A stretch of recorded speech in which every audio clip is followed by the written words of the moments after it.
kasur. Burung merpati terbang merata. Tema saya, sayang ibu bapa. Pada hari Sabtu, Aina melihat ibunya kelihatan letih selepas pulang dari pasar.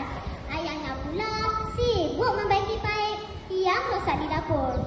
Aina berasa kasihan melihat ibu ayahnya bekerja tanpa berehat.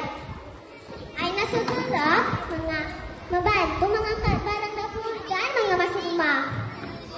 Aina terima kasih kerana rajin membantu ibu, kata ibunya sambil tersenyum. Aina menjawab, saya sayang ibu dan ayah. Sebab itu saya mahu sedia membantu kalian.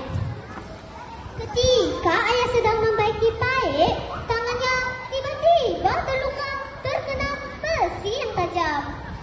Aina cepat-cepat mengambil peti kecemasan lalu membantu membersihkan luka ayahnya.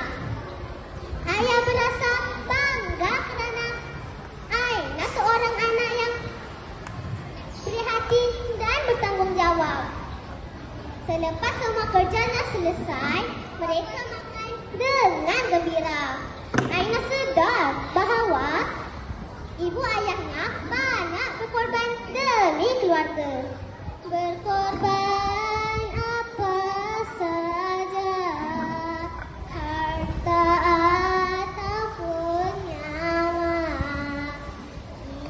itulah kasih mesra sejati dan mulia.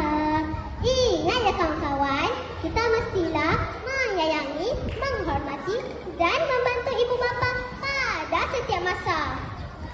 Pergi ke taman memetik melati, sayang ibu bapa kekal di hati. Wabillahi taufiq wal hidayah.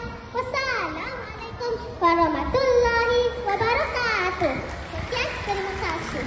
Ma'assalam. إلا اللقاء.